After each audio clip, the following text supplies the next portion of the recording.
Statistics department പുറത്തുവിട്ട കണക്കുകൾ പ്രകാരം ഇന്ത്യയുടെ ഇൻഫ്ലേഷൻ ഡേറ്റ 12 മാസത്തെ ഏറ്റവും താഴ്ന്ന ലെവലിൽ നിന്നും 4 മാസത്തെ ഏറ്റവും ഉയർന്ന ലെവലിലേക്ക് വർദ്ധിച്ചു. മെയ് മാസത്തിൽ ഇന്ത്യയുടെ ഇൻഫ്ലേഷൻ 4.75% കഴിഞ്ഞ ഒരു വർഷത്തെ ഏറ്റവും താഴ്ന്ന ഇൻഫ്ലേഷനായിരുന്നു മെയ് മാസത്തിൽ രേഖപ്പെടുത്തിയത്. അവിടെ നിന്നും ജൂൺ മാസത്തെ ഇൻഫ്ലേഷൻ 5.08%ലേക്ക് ഉയർന്നു. മാർക്കറ്റ് പ്രതീക്ഷിച്ചതിനേക്കാളും ഉയർന്ന ഇൻഫ്ലേഷനാണ് റിപ്പോർട്ട് ചെയ്തിരിക്കുന്നത്. 5%-നടുത്ത് ഇൻഫ്ലേഷൻ ഉയരുമെന്ന് മാർക്കറ്റ് പ്രതീക്ഷിച്ചിരുന്നു. ഇവിടെ മാർക്കറ്റിൻ്റെ പ്രതീക്ഷകൾക്കും മുകളിലുള്ള ഇൻഫ്ലേഷൻ ഡേറ്റ ഉയർന്നു. കോർ ഇൻഫ്ലേഷൻ 3.1%-മായി മാറ്റമില്ലാതെ തുടരുന്നു. റൂറൽ ഏരിയയിലെ ഇൻഫ്ലേഷൻ 4.39%-വും അർബൻ ഏരിയയിലെ ഇൻഫ്ലേഷൻ 5.66%-വുമായി വർദ്ധിച്ചു കഴിഞ്ഞു. ദീർഘകാലമായി RBI റിപ്പോ റേറ്റിൽ നിന്നും മാറ്റം വരുത്തിയിട്ടില്ല. കൂടാതെ RBI ഗവർണർ ലേറ്റസ്റ്റ് മീറ്റിംഗിൽ ഇന്ത്യയുടെ റിട്ടെയിൽ ഇൻഫ്ലേഷൻ 5%-നടുത്തേക്ക് ഉയരാനുള്ള സാധ്യതകളെക്കുറിച്ച് ഡിസ്കസ് ചെയ്യുകയും ചെയ്തിരുന്നു. എന്നിരുന്നാലും ഇന്ത്യയുടെ ഇൻഫ്ലേഷൻ ഇപ്പോഴും RBIയുടെ അപ്പർ ലോവർ ബാൻഡുകളായ 2 മുതൽ 6% ഇടയിലാണ്. അതേസമയം ഫാക്ടറി ഔട്ട്പുട്ട് 12 മാസത്തെ ഏറ്റവും ഉയർന്ന ലെവലിലേക്ക് ഉയർന്നിട്ടുണ്ട്. 5.9% ഫാക്ടറി ഔട്ട്പുട്ടാണ് മെയ് മാസത്തിൽ രേഖപ്പെടുത്തിയത്. മാർച്ച് മാസത്തെ ഫാക്ടറി ഔട്ട്പുട്ട് 4.9%-വും ഏപ്രിൽ മാസത്തേത് 5%-വുമായിരുന്നു. ഇവിടെ ഇലക്ട്രിസിറ്റി ഔട്ട്പുട്ടിൽ ഡബിൾ ഡിജിറ്റ് എക്സ്പാൻഷൻ കാണാൻ സാധിക്കുന്നുണ്ട്. ഇലക്ട്രിസിറ്റി ഔട്ട്പുട്ടിൽ ഡബിൾ ഡിജിറ്റ് എക്സ്പാൻഷൻ വന്നത് മാനുഫാക്ചറിംഗ് സെക്ടറിലെ ഗ്രോത്തിനെയാണ് ഇൻഡിക്കേറ്റ് ചെയ്യുന്നത്. മെയ് മാസത്തെ മാനുഫാക്ചറിംഗ് സെക്ടറിലെ ഗ്രോത്ത് 4.6%-മായി ഉയരുകയും ചെയ്തു. ഇവിടെ മൈനിങ് സെക്ടറിൽ 6.6%-ഓളം വളർച്ചയും ഇലക്ട്രിസിറ്റി ജനറേഷനിൽ 13.7%-ഓളം വളർച്ചയും ഇന്ത്യ കൈവരിച്ചു.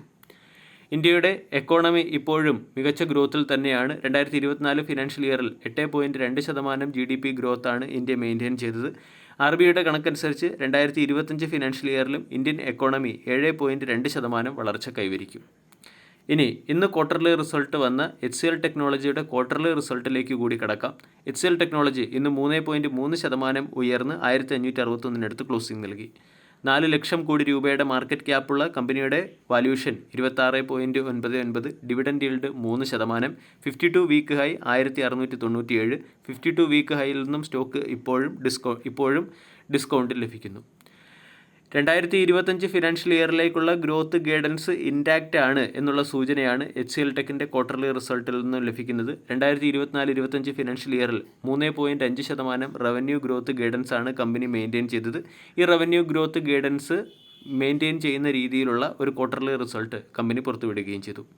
ക്വാർട്ടർലി റിസൾട്ടിലെ ഏറ്റവും പ്രധാന highlight net profit 7% quarter to quarter ഉയരുകയും മാർക്കറ്റ് എക്സ്പെക്റ്റേഷനെ ബീറ്റ് ചെയ്യുകയും ചെയ്തു. 3846 കോടി രൂപയുടെ പ്രോഫിറ്റ് പ്രതീക്ഷിച്ചെടുത്ത് 4259 കോടി രൂപയുടെ പ്രോഫിറ്റ് കമ്പനി നേടി. കഴിഞ്ഞ ക്വാർട്ടറിൽ മാർച്ച് ക്വാർട്ടറിൽ 3995 കോടിയുടേതായിരുന്നു. HCL ടെക് എന്ന കമ്പനി UK-യിലെ സബ്സിഡറിയെ ഡൈവെസ്റ്റ് ചെയ്തതിൻ്റെ പശ്ചാത്തലത്തിൽ ഏകദേശം 1438 കോടി രൂപയുടെ അഡീഷണൽ റവന്യൂ ജനറേറ്റ് ചെയ്തിട്ടുണ്ട്. അതേസമയം കമ്പനിയുടെ റവന്യൂ കഴിഞ്ഞ ക്വാർട്ടറുമായി താരതമ്യപ്പെടുത്തുമ്പോൾ 1.6% ഇടിയുകയും മാർക്കറ്റ് എസ്റ്റിമേഷനെ മിസ് ചെയ്യുകയും ചെയ്തു. 28,028 കോടി രൂപയുടെ റവന്യൂ പ്രതീക്ഷിച്ചെടുത്ത് 28,057 കോടി രൂപയുടെ റവന്യൂ ആണ് കമ്പനിക്ക് ജനറേറ്റ് ചെയ്യാൻ സാധിച്ചത്. ഇതോടൊപ്പം തന്നെ കമ്പനിയുടെ constant currency revenue growth year on ഇയറിൽ 5.6% ഉയർന്നെങ്കിലും ക്വാർട്ടർ ടു ക്വാർട്ടറിൽ 1.6% ഡിക്ലൈൻ ആയിട്ടുണ്ട്.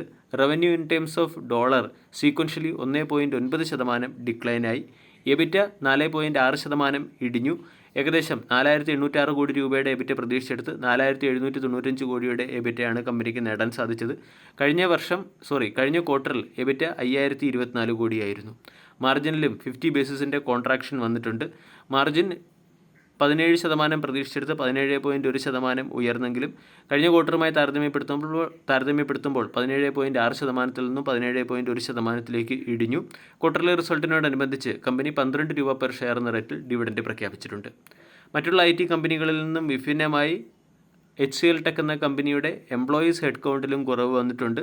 UK-യിലെ സബ്സിഡറിയിൽ ഡൈവെസ്റ്റ്മെൻറ്റ് നടത്തിയതിൻ്റെ പശ്ചാത്തലത്തിൽ 8,000-ഓളം എംപ്ലോയീസിനെ കമ്പനി കുറച്ചു. ഇതിൻ്റെ പശ്ചാത്തലത്തിൽ അട്രീഷൻ 12 മാസത്തെ ഉയർന്ന നിരക്കായ 12.4-ൽ നിന്നും 12.8-ലേക്ക് ഉയർന്നിട്ടുണ്ട്.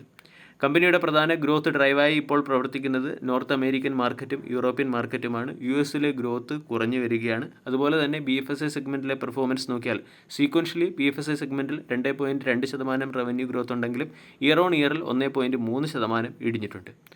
ഓവറോൾ ഒരു മിക്സഡ് ക്വാർട്ടർലി റിസൾട്ട് തന്നെയാണ് HCL ടെക്കിൽ നിന്നും പുറത്തു വന്നത്.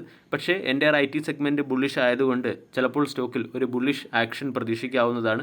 കൂടാതെ കമ്പനിയുടെ ഫ്യൂച്ചർ ഗ്രോത്ത് ഗൈഡൻസ് ഇൻടാക്റ്റ് ആയതും പ്രോഫിറ്റ് മാർജിൻ ഉയർന്നതും ഒരു പോസിറ്റീവ് ഫാക്റ്റാണ്. ഇതിൻ്റെ പശ്ചാത്തലത്തിൽ സ്റ്റോക്ക് 1600 എന്ന റെസിസ്റ്റൻസിനെ മറികടക്കാൻ സാധ്യതയുണ്ട്. മറികടക്കുകയാണെങ്കിൽ 1650, 1700 തുടങ്ങിയ ലെവലുകളിലേക്ക് സ്റ്റോക്ക് ഉയർന്നേക്കാം. HCL ടെക് എന്ന സ്റ്റോക്കിനെ അക്കുമുലേറ്റ് ചെയ്യാനുള്ള ഏറ്റവും മികച്ച റേഞ്ച് 1400-നടുത്ത്. വീഡിയോ എല്ലാവർക്കും ഇഷ്ടമായി എന്ന് വിശ്വസിക്കുന്നു. താങ്ക്